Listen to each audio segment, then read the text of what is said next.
Romanos capítulo 1, de 8 a 15.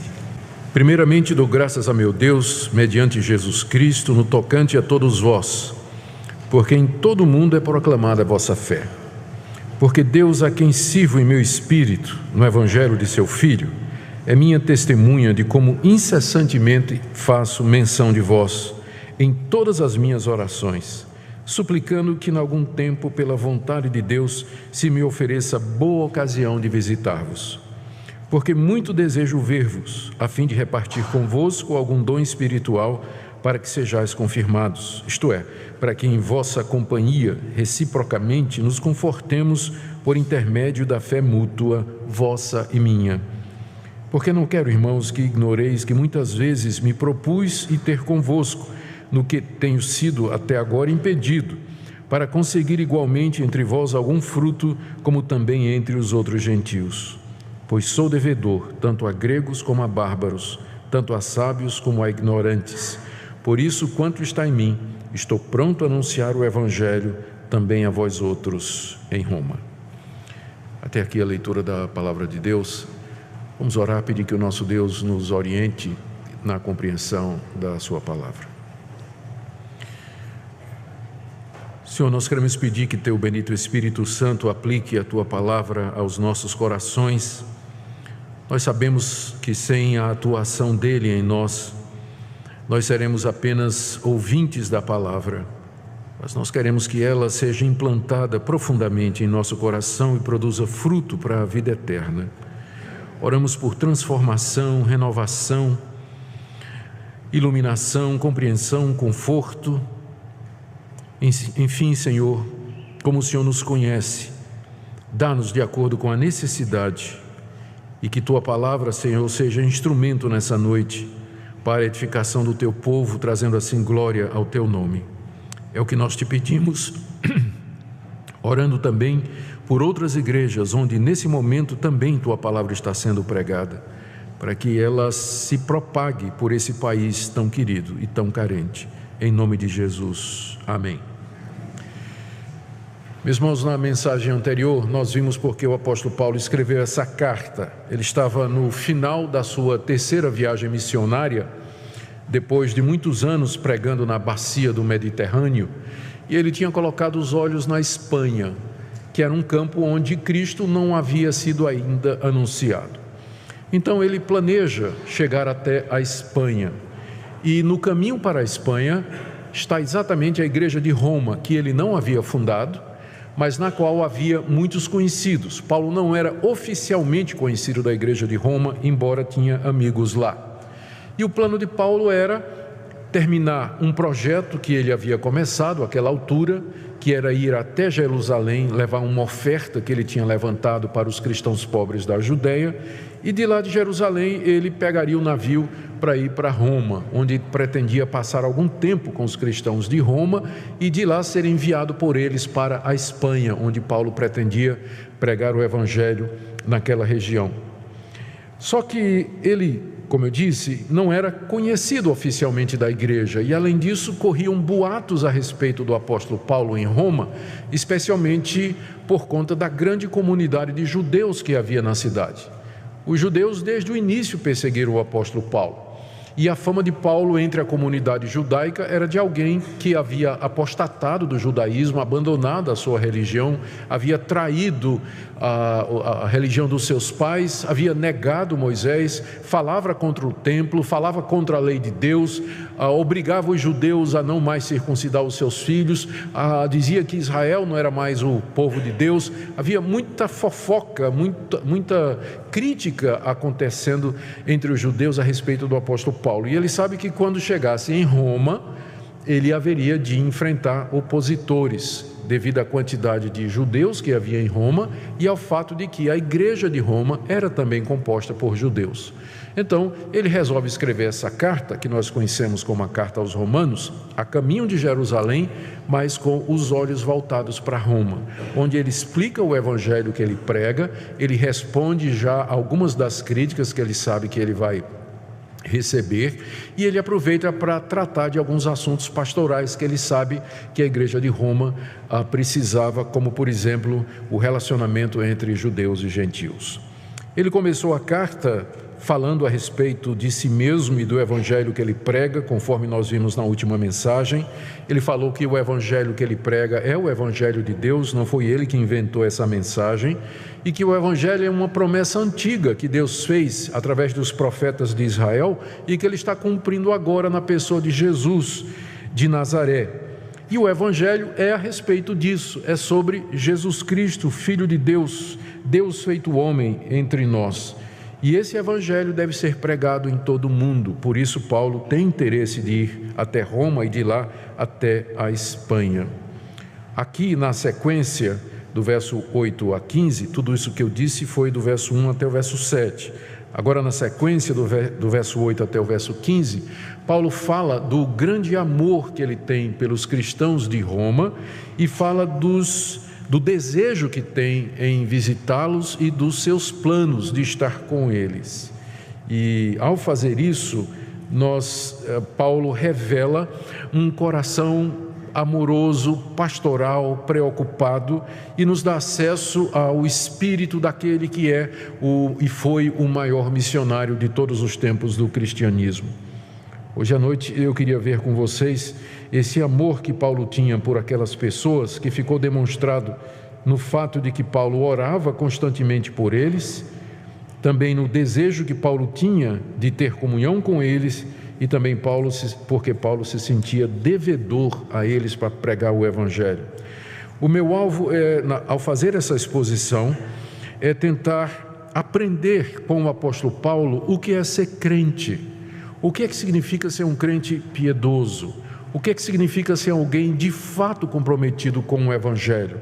Aqui nessa passagem, o apóstolo Paulo abre a janela do seu coração, descortina o seu interior, e nós podemos ver como é o coração de um homem temente a Deus, alguém completamente comprometido com o evangelho de Jesus.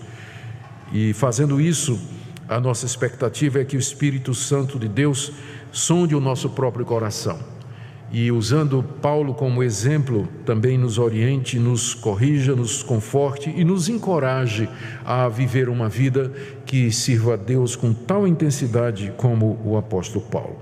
Vamos ver então, em primeiro lugar, como Paulo os amava, revelado nas orações que Paulo oferecia por eles. Está aí do verso 8 até o verso 10. No verso 8 ele diz: primeiramente, antes de tudo, em primeiro lugar, como coisa principal, como minha prioridade, eu dou graças a meu Deus mediante Jesus Cristo, no tocante a todos vós, porque em todo o mundo é proclamada a vossa fé. Mesmo que Paulo não tenha fundado a igreja de Roma, e mesmo que outras pessoas eram líderes da igreja de Roma, Paulo agradecia a Deus porque a igreja de Roma era uma igreja que crescia. Era uma igreja que tinha se espalhado, cuja fé havia se espalhado pelo mundo todo. Em parte porque todos os caminhos levavam a Roma, muita gente ia a Roma, que era a capital do império, conhecia o evangelho através da igreja de Roma e saía para outros lugares levando esse evangelho. A obra missionária da igreja de Roma era conhecida já, a fé daqueles irmãos já era propagada em todo o império romano. E Paulo todo dia agradecia dizendo: Senhor, muito obrigado pela igreja do reverendo fulano de tal. Te dou graças porque aquela igreja está crescendo, Deus. Não fui eu que plantei a igreja, eu não sou o líder da igreja, eu não estou recebendo glória nenhuma, mas eu te agradeço, Deus, porque o meu interesse não é que eu seja glorificado, mas que o evangelho cresça. E aquela igreja está crescendo, são outros pastores, são outros líderes, não fui eu que fundei, mas é o evangelho. Conseguem perceber como Paulo se agradece todo dia a Deus por uma igreja que ele não plantou, ovelhas que não eram suas, um trabalho que ele não liderou, por frutos que ele não procurou.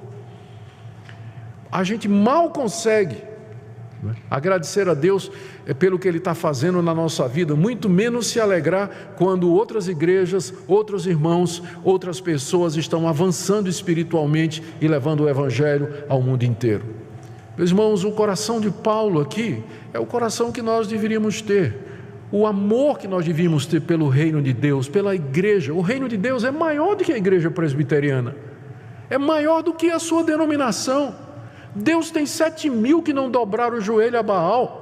Há milhares e milhões de cristãos em todo lugar que creem no Senhor Jesus como você crê. E nós temos que nos alegrar com esse fato, com o progresso do Evangelho, ainda que não seja da nossa denominação. Mas onde o verdadeiro Evangelho está sendo ensinado, nós temos que ajoelhar diante de Deus e dizer: Deus, eu agradeço, primeiramente, antes de mais nada, antes de agradecer por mim, porque o teu Evangelho, a tua igreja está crescendo no mundo. Essa é a razão pela qual a igreja, desde o início, ela foi chamada pelos teólogos de católica e universal. Infelizmente, a igreja de Roma mais tarde vai pegar o termo católica para ela, mas um dos atributos da igreja é que ela é católica. A católica significa simplesmente que ela é do tamanho do mundo, ela se estende pelo mundo todo. A fé é universal, é de todas as raças, é de todos os povos, e não somente nossa. Então, o alegrar-se pelo avanço do reino de Deus, pela propagação da semente em todo o mundo, isso estava no coração do apóstolo Paulo e mostrava como ele de fato amava aqueles irmãos, não é? Primeiramente, dou graças a meu Deus mediante Jesus Cristo no tocante a todos vós, porque em todo o mundo é proclamada a vossa fé. Graças a Deus. Os pastores deveriam desenvolver esse espírito mais, porque há muita concorrência às vezes, muita competição. Um pastor está alegre pelo sucesso do outro, tem que ser um pastor crente, para poder se alegrar com o sucesso de outros pastores. E aqui tem um pastor alegre pelo sucesso do pastor de Roma, o apóstolo Paulo, dando graças a Deus por isso. Nós deveríamos ter esse espírito entre nós que somos líderes. Paulo coloca isso como prioridade, já falei, e note que ele diz que ele dá graças ao seu Deus, o que revela essa intimidade, esse intenso envolvimento pessoal com Deus. O relacionamento de Deus com Paulo não era com a divindade distante. Ele pode se referir a Deus e dizer: é o meu Deus. E essa expressãozinha curta traz um mundo de significado, revela essa relação pessoal intensa do apóstolo Paulo, a ponto dele dizer: é o meu Deus com quem eu tenho esse relacionamento. E ele diz também no verso 8 que essa ação de graças é mediante Jesus Cristo, porque é somente através de Jesus Cristo que nós podemos chamar Deus de nosso. Senão ele não é o nosso Deus, senão ele é o Deus criador do universo, juiz universal de todos, e que haverá de nos julgar pela sua santa lei.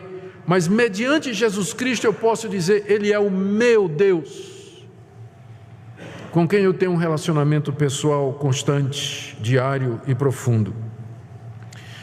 Uma ironia: Paulo está agradecendo porque a fé da igreja de Roma é proclamada em todo o mundo. Se Paulo fosse escrever uma carta aos romanos hoje, ele escreveria uma carta contra os romanos, e não aos romanos, né? Mas contra os romanos. Infelizmente, através da história, a igreja de Roma, elogiada aqui, ela se desviou dos caminhos de Deus, especialmente durante a Idade Média. Deu origem a uma religião que se propõe cristã, mas que pouco preserva do cristianismo original, como Paulo defende aqui nessa carta. Pouco hoje apresenta desse cristianismo original, carecendo de uma reforma que já aconteceu no século XVI e de mais outras, o que mostra que situações podem mudar, e mesmo igrejas que receberam, a igreja que recebeu a carta escrita pelo apóstolo Paulo, onde se encontra contido o verdadeiro evangelho de Deus, com o tempo ela pôde apostatar e se desviar do santo caminho e da reta doutrina. Daí a necessidade de cuidado que nós temos, de sempre estarmos alertas, porque o nosso coração é enganoso. Paulo amava aqueles irmãos, orava por eles, agradecia por eles e intercedia por eles. Verso 9: Deus, a quem eu sirvo em meu espírito, no evangelho de seu Filho, é minha testemunha de como incessantemente faço menção de vós. Aqui já é demais, não é? A gente agradecer a Deus pelas ovelhas de outro pastor já é um passo grande, mas você interceder todo dia por elas, aí tem que ser crente mesmo. Deus, eu te agradeço pelas ovelhas do pastor fulano de tal. Eu quero pedir por cada uma delas, que o Senhor abençoe, que elas prosperem, que elas cresçam, que o Senhor livre do mal, ajude na necessidade, não é? E Paulo nem conhecia esse pessoal, mas diariamente, diz aqui, incessantemente ele fazia menção dos crentes de Roma em suas orações. O problema é que a gente nem ora, não é? Quanto mais orar desse jeito, a gente nem ora, quanto mais orar desse jeito. O que mostra o amor de Paulo por essas pessoas e o que é o verdadeiro cristianismo, o que é um crente comprometido com o Evangelho. Alguém que vive intensamente o Evangelho, se alegra quando ele prospera, ora pelos outros, ora pelo progresso dos outros, agradece a Deus, fica feliz quando outros são exaltados. Aqui nós estamos olhando para o coração de um verdadeiro crente, alguém completamente comprometido com a palavra de Deus. Olha o que ele diz aqui a respeito dessa oração. Primeiro que ele fazia isso constantemente, está aí no verso 9, não é? Incessantemente eu faço menção de vós nas minhas orações, e ele até invoca Deus como testemunha, não é? Porque pode parecer uma coisa que os romanos iam dizer assim: eu não acredito que você faz isso. Eu não acredito que você ora por nós, você nem nos conhece, não é? Eu não acredito que você ora por nós. E Paulo diz assim: Deus a quem sirvo em meu espírito no evangelho de seu Filho é minha testemunha. Porque Paulo sabia que só podia chamar como testemunha Deus, não é? Porque só Deus conhecia a vida de oração dele. Então ele chama Deus como testemunha, porque parece incrível que ele desse graças pelos romanos e que orava por eles todo dia. Na verdade, se você for olhar as outras cartas de Paulo, ele orava todo dia pelos colossenses, filipenses, tessalonicenses. Em todas essas cartas ele diz: incessantemente eu lembro de vocês. Era um homem de oração que amava o povo de Deus, que tinha interesse pelo povo de Deus. Note como ele se refere a Deus aqui, ó. Ele diz: eu chamo Deus como testemunha, o Deus a quem eu sirvo. A palavra servir aqui é de onde vem a palavra que significa serviço religioso. Então Paulo aqui está dizendo: esse Deus que é o meu Deus, a quem eu sirvo, a quem eu sirvo como um sacerdote, é isso que quer dizer. A quem eu ministro todo dia, a quem eu me achego para servir, para oferecer louvores em meu coração e minha vida. Deus a quem sirvo. E ele diz: eu sirvo em espírito. Talvez ele tenha feito isso de propósito, para contrastar com o judaísmo e as suas exigências externas, o legalismo judaico, ou para contrastar com a religião dos romanos e dos gregos, que era muito ritualista. Paulo está dizendo que o serviço que ele presta ao Deus dele é um serviço com o seu espírito, o interior, lá de dentro. Portanto é sincero, não é algo de fachada, não é algo dissimulado para as outras pessoas verem, mas é algo que parte do seu coração. Esse é o verdadeiro cristianismo, que ele vem de dentro. Você serve a Deus no espírito. É claro que isso vai mudar a sua vida, né? A partir do seu coração, mas é lá no coração, na alma, no espírito que está a sede das nossas afeições religiosas, e é lá onde Deus se introniza através de Jesus Cristo e onde o Espírito Santo habita. É daqui, interiormente, com o nosso coração, que nós servimos a Deus. Os atos religiosos externos, participar de um culto como hoje à noite, levantar para cantar, depois trazer dízimos e ofertas, ou participar da confissão pública, essas coisas são boas e necessárias, mas isso não faz de você um cristão. Se isso não for no seu espírito, lá de dentro, Deus a quem sirvo no meu espírito. E ele acrescenta, no evangelho de seu Filho, mais uma vez dizendo que isso só é possível mediante as boas notícias do Filho de Deus, Jesus Cristo, porque sem ele nós não teríamos como acessar a presença de Deus e diante de Deus servi-lo.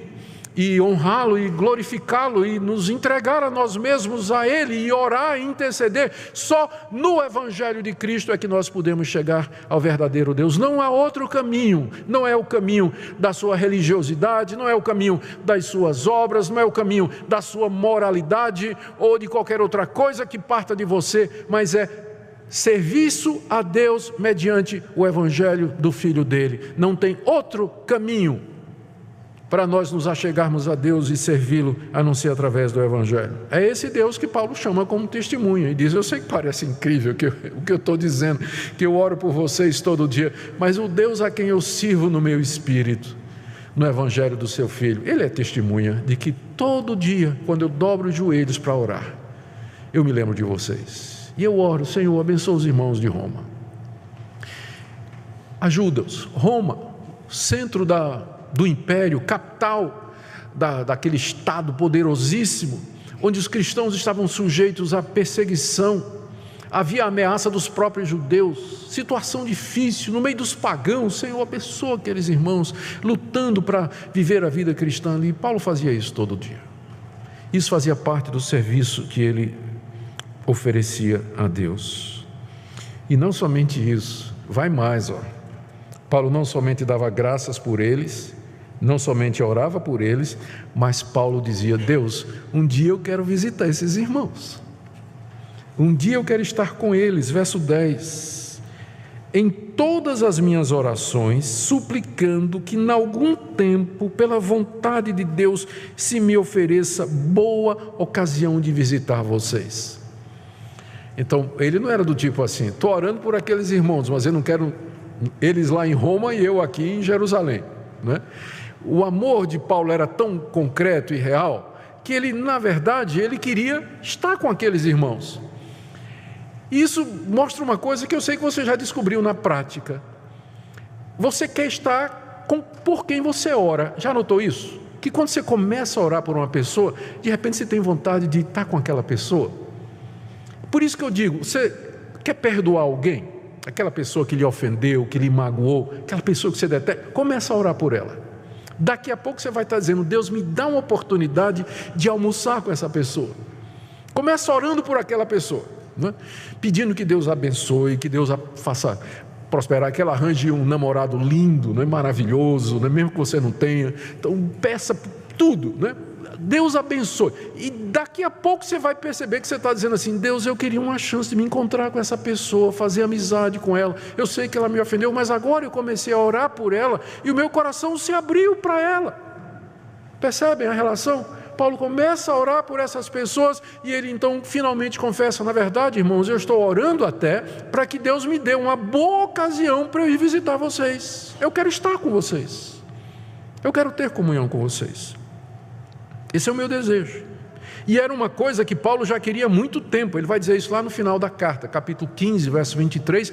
Ele diz: de longa data eu já venho orando e pedindo que Deus me dê uma ocasião para ver vocês. Note que ele disse ver vocês, não é? Ele não está dizendo eu quero ir morar com vocês, porque na verdade o plano dele era passar um tempo com aqueles irmãos, conhecê-los, ter comunhão com eles e de lá ele ir para a Espanha para pregar o Evangelho. Então ele queria uma oportunidade para conhecer os irmãos, estar lá com eles. Mas ao fazer isso, note no verso 10, ele diz assim que ele está suplicando que em algum tempo, pela vontade de Deus, se ofereça uma boa ocasião para visitá-los. Paulo sabia que Deus dominava todas as circunstâncias, que Deus controla os fatos e a história.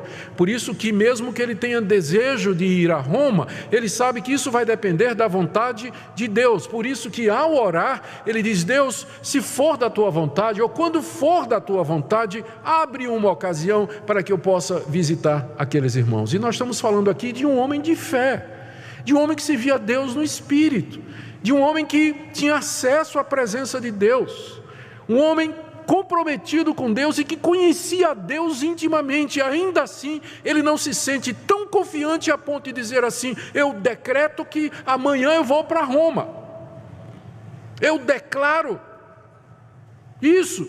Não, esse homem humilde, porque quanto mais você conhece a Deus, menos arrogante você é. A verdade é essa, menos atrevido você vai ser. Esse pessoal atrevido aí é porque não conhece Deus. Porque se conhecesse Deus, não ficava dando ordem para ele, ou dizendo a ele o que é que ele tem que fazer. Porque quanto mais você conhece a Deus, mais você vai fazer como aqui. Deus, se for a tua vontade, eu gostaria de ir a Roma. E não é outro senão Paulo que está dizendo isso. Senhor, se for a tua vontade. Ele se sujeita à vontade de Deus. E agora parece que uma ocasião estava surgindo, não é? Porque ele está de partida... No final da terceira viagem, ele está de partida para Jerusalém, e de lá de Jerusalém, ele mais ou menos já considera que cumpriu, ele deve ter passado aí nas estimativas cerca de 15 anos evangelizando a região do Mediterrâneo, não tem mais espaço, ele olha para a Espanha, e eu quero ir para lá, então ele parece que vai dar certo, parece que Deus agora vai abrir uma porta, não é? Mal sabia Paulo que estes planos não se concretizariam. Não faz mal a gente planejar. E Paulo fazia planos. Só que não saiu exatamente como ele queria. Ele chegou em Jerusalém, é verdade, mas quando ele chegou lá, ele foi preso.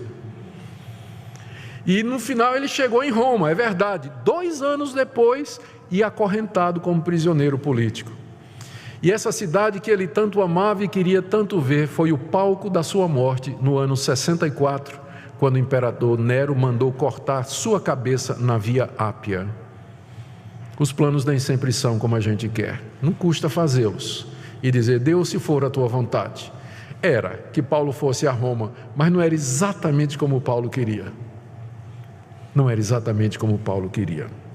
Aqui vemos, queridos, esse amor de Paulo por estes irmãos, cuja maioria ele não conhecia, de uma igreja que ele não fundou e com quem ele queria, de fato, ter um tempo e conhecê-los.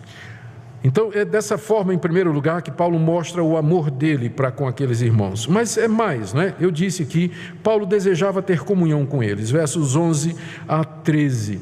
Ele diz no verso 11 que queria estar com eles e ministrar para eles. Verso 11. Muito desejo ver-vos, a fim de repartir convosco algum dom espiritual, a fim de que sejais confirmados. Ou seja, eu queria ver vocês e, estando aí com vocês, oferecer a vocês aquilo que Deus me deu. Eu sou um mestre da palavra, eu sou um apóstolo, um pregador, e eu queria confirmar a fé de vocês. Vocês já são cristãos, vocês já aprenderam o evangelho, mas Deus me deu dons, Deus me deu habilidades, e eu quero usá-las para abençoar a vida de vocês. E logo em seguida, para os romanos não pensarem que Paulo assim é alguém que está dizendo, olha, eu vou aí abençoar vocês, não é? Eu vou ensinar e vocês vão aprender. Em seguida ele diz, no verso 12, isso ele se explica, para que em vossa companhia reciprocamente nos confortemos por intermédio da fé mútua, vossa e minha. Né? Então ele já corrige para não dar uma má impressão. Não é assim, eu quero ir aí porque eu quero pregar para vocês, porque eu vou ensinar e vocês vão aprender. Diz, não, na verdade, eu quero ir aí para que nós nos confortemos mutuamente. Primeiro, vocês observando a minha fé, observando os dons que Deus me deu, eu posso ministrar a palavra a vocês, e eu me sentindo encorajado com a fé que vocês têm, me sentindo animado, disposto a continuar, vendo a obra de Deus no meio de vocês. Ou seja, Paulo não era, apesar de ele ter chegado àquela estatura, ele nunca se via como tendo chegado a um ponto em que ele não podia ser ministrado por outra pessoa. Nós nunca chegaremos a um ponto em que nós não precisamos ser ministrados por outras pessoas, abençoados por outras pessoas. E não existe alguém tão pobre de dons espiritualmente que não tem alguma coisa para dar a outro. Sempre alguém pode se beneficiar da sua presença, da comunhão contigo, passando um tempo com você. Nessa comunhão, Paulo queria fortalecer aqueles irmãos e ele mesmo ser fortalecido para pregar o evangelho em todo mundo. Ele ansiava pela comunhão dos irmãos. Eu não entendo como ainda tem desigrejado. Você sabe o que é o desigrejado, não é? Alguém que quer ser crente, mas não quer igreja. Paulo queria igreja. Se tinha alguém que podia ser desigrejado, era Paulo, não é? Porque o relacionamento com Deus era tão profundo. Mas ele queria ir para Roma, para ter comunhão com aqueles irmãos que ele nem conhecia. Queria participar da vida comunal com eles, ministrar e ser ministrado. confortar e ser confortado. Quando a gente insiste com vocês a necessidade da igreja, nós não estamos fazendo isso para ver a igreja lotada, banco cheio, oferta subindo, números. Não é esse o nosso interesse.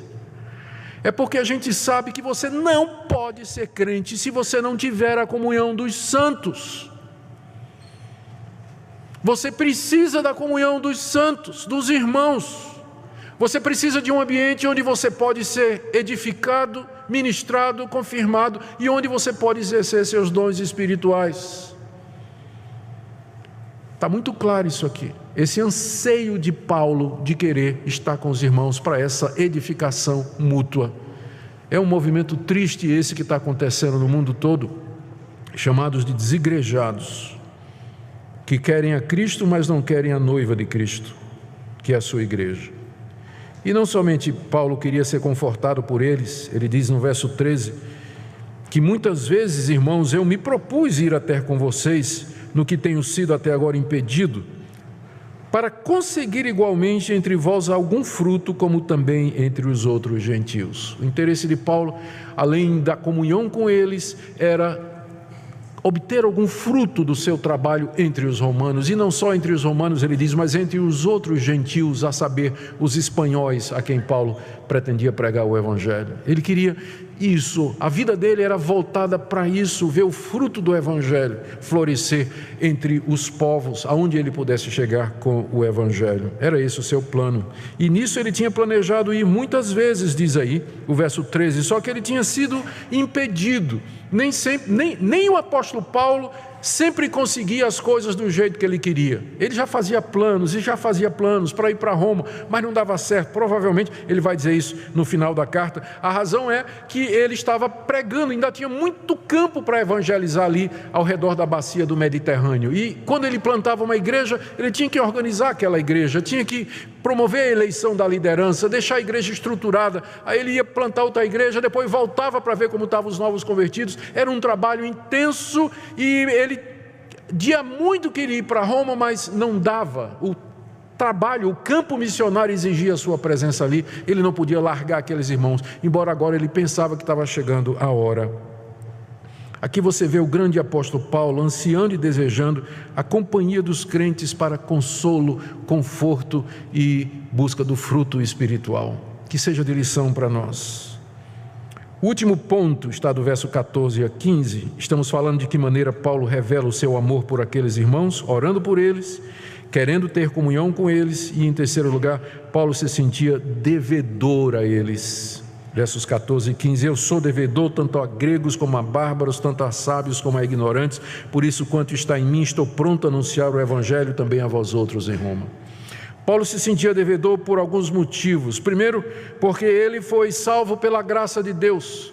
Ele era um fariseu arrogante, um religioso prepotente, cego pelo legalismo da sua religião, cheio de ódio contra Cristo e contra os seus seguidores. E um dia a graça de Deus o alcançou sem mérito, sem favor, sem merecimento da parte de Paulo. Mera misericórdia de Deus. Deus aparece em Cristo Jesus no caminho de Damasco e o fariseu é transformado. Então Paulo foi salvo pela graça, e quando nós somos salvos, quando nós entendemos o amor de Deus por nós, a gente se sente devedor dos outros, não é verdade? Se Deus me deu essa graça de me perdoar os meus pecados e me aceitar, então eu me sinto em dívida para com as outras pessoas, para que elas também que elas experimentem também essa graça e essa misericórdia, né? Alguém já disse que evangelizar é um mendigo dizer a outro onde é que ele encontrou pão. Agora imagine um mendigo, um morador de rua, passando fome, e ele descobre um lugar onde tem pão de graça. É isso? Ele vai sair gritando, né, para os outros amigos: oh, gente, eu achei pão de graça. Olha, aquele lugar ali tem um pão de primeira, de graça. Ele se sente devedor, porque ele recebeu gratuitamente, misericordiosamente, aquilo que ele precisava da vida. Ele se sente em dívida. Se ele não contar para ninguém, ele vai se sentir um egoísta, ele vai se sentir culpado de que outras pessoas vão morrer sem pão, quando ele tem o pão e sabe onde encontrar. Por isso Paulo diz: eu sou devedor, porque a graça do Evangelho me alcançou. Eu não posso ser outra coisa, eu não posso sentir outra coisa, porque eu recebi o perdão de pecados. E ele diz então que por isso, né, ele se sente devedor a gregos e a bárbaros. Aqui só uma curiosidade: a palavra bárbaros tem origem, como é o nome daquela figura de linguagem? Por exemplo, clique, tem um nomezinho, né? É que a gente dá uma palavra a partir do som, é onomatopeia. Então, clique, não tem a palavra clique, mas porque faz aquele barulho, clique, a gente criou o verbo clicar, né? Clicar. Os gregos se julgavam superintelectuais, a nata do universo, a raça nobre, isso a partir dos esforços de Alexandre o Grande, com a expansão da helenização cerca de 250 anos antes de Cristo, que dominou todo o império até que os romanos tomaram conta. Mas os gregos se achavam superior, e grego era a língua falada por todo mundo, era a língua dos educados. Quando vinha uma pessoa de outra nação que não falava grego, os gregos escutavam ele dizendo bárbaro. Daí criaram a palavra bárbaro. Bárbaro era quem não falava grego e era considerado ignorante. E entrou para a nossa língua exatamente por isso, né? Fulano é um bárbaro, né? Quer dizer, um rude, um ignorante, exatamente do bárbaro, porque o grego não, né? Ele não entendia, né, o que é que esses povos falavam, e então chamava de bárbaros, né? Gente que não fala grego, portanto ignorante, né? Gentinha, né? Não fala grego. Paulo então está usando o idioma da época, está usando uma palavra que era muito conhecida na época. Ele diz: eu sou devedor tanto a gregos quanto aos não gregos, aos bárbaros, estes que os gregos menosprezam, porque para Paulo não tem diferença, todos pecaram e carecem da glória de Deus. A prova do que eu estou dizendo é que em seguida ele fala tanto a sábios, que são os gregos, como a ignorantes, que são os bárbaros. Então ele diz: eu sou devedor à humanidade toda. Por quê? Porque não há um justo, não há um sequer, todos pecaram e carecem da glória de Deus, e só no Evangelho de Jesus Cristo, gregos e bárbaros podem encontrar a salvação. Então eu me sinto devedor, não é a um ou dois não, aos meus amigos, eu me sinto devedor a cada pessoa que mora nesse mundo. Me sinto devedor, porque eles estão perdidos, e eu sei onde tem pão, eu sei onde encontrar perdão, eu sei onde há graça e misericórdia. Por isso que ele diz, verso 15, que ele está pronto a ir anunciar o Evangelho também a vocês que estão em Roma. Queridos, o que é que nós podemos aprender aqui? Deixa eu tentar fazer um resumo aqui de alguns pontos, e depois eu quero trazer algumas aplicações práticas para nós. Primeiro, a gente não cansa de se maravilhar com o poder do Evangelho. Quem está dizendo estas coisas, quem tem esse coração amoroso, cheio de oração, de desejo de estar com aqueles irmãos que ele nunca viu e que se sente devedor a eles, é aquele Saulo de Tarso, fariseu arrogante, pretensioso, que achava que estava fazendo um favor a Deus, matando os cristãos, perseguindo os cristãos e jogando-os na cadeia. E o Evangelho mudou esse homem, de um fariseu endurecido, cheio de mágoa, de ódio, é agora um homem apaixonado pelo Evangelho, que ama as pessoas, ora pelas pessoas, quer estar com elas, quer aprender delas, quer ser edificado por elas, e se sente devedor. Não que as pessoas lhe devem, ele é o grande pregador do Evangelho, mas ele se sente devedor das pessoas, porque ele recebeu uma graça não merecida. O Evangelho faz isso, ele muda pessoas, ele transforma pessoas, ele faz com que Saulo de Tarso seja o Paulo que escreve a carta aos Romanos.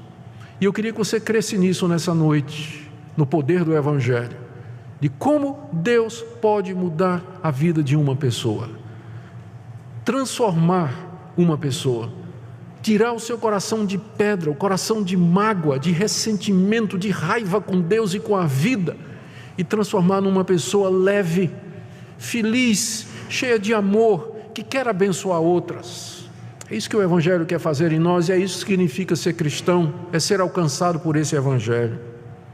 Segunda coisa, aqui nós aprendemos o que é de fato uma vida piedosa espiritual, o que é uma pessoa comprometida com o Evangelho.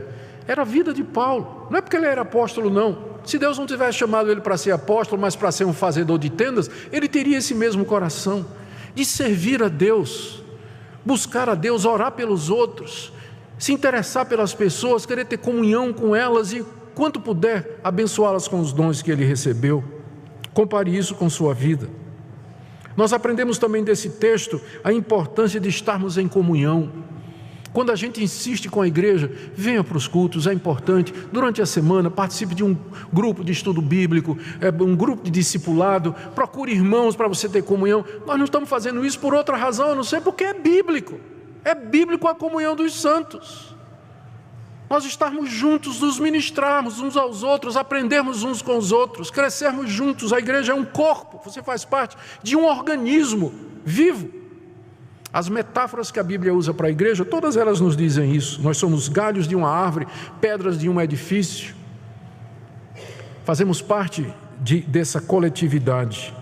Quarta coisa, a obrigação de pregar o Evangelho. Se você foi alcançado pelo Evangelho, por que é que você não se sente devedor? Se você sabe o caminho para Deus, você não se sente na obrigação a dizer isso para outra pessoa?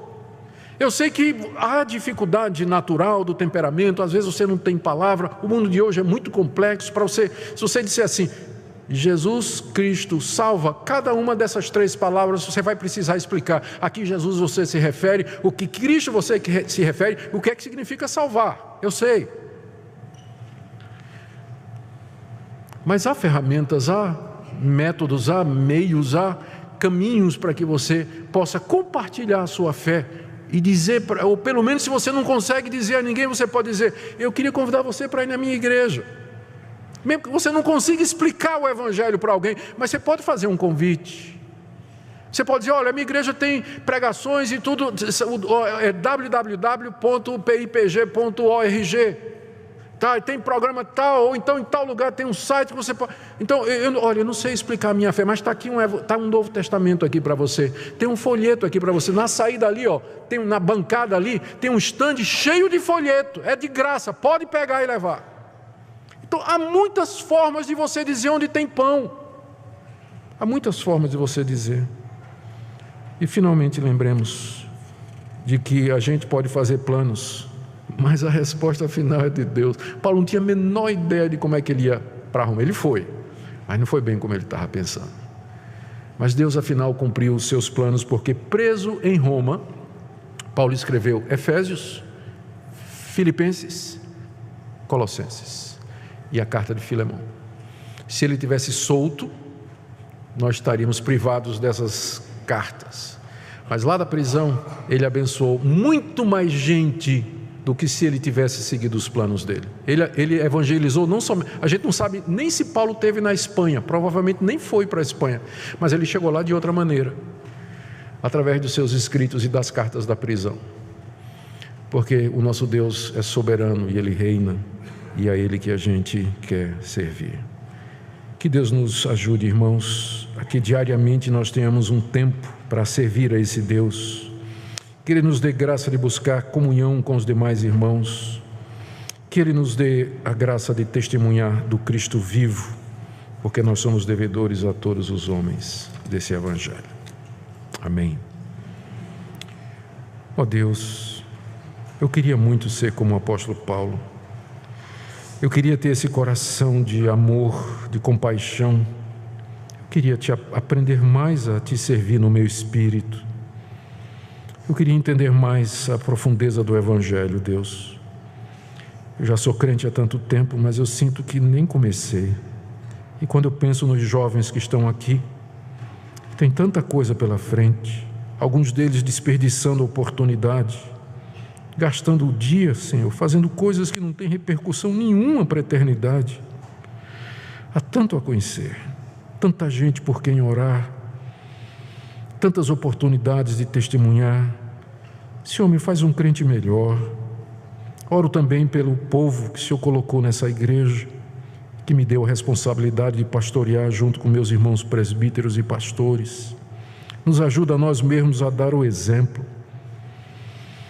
de compromisso, de piedade, de devoção. Não permita que nenhum desses que estão sob o nosso cuidado se perca, mas que eles possam entender o Evangelho na sua plenitude e amar-te. Senhor, a gente não pode alcançar essa cidade sozinhos, mas se eles lembrarem que são devedores, se cada um deles, onde estiver, disser onde tem Evangelho, onde tem perdão, nós veremos Tua palavra se espalhando nessa cidade. Ajuda essa igreja e as demais igrejas, ó Deus, aqui, nessa região. Levanta pastores segundo o Teu coração, presbíteros segundo o Teu coração, diáconos segundo o Teu coração, professores de escola dominical, líderes de grupos, líderes das senhoras, de jovens, Senhor. Derrama Teu Espírito Santo sobre a Tua igreja, dá-nos um verdadeiro avivamento espiritual, um despertamento para que nós Te sirvamos de todo o coração. Aplica essa palavra ao coração do Teu povo. É o que nós pedimos em nome de Jesus. Amém.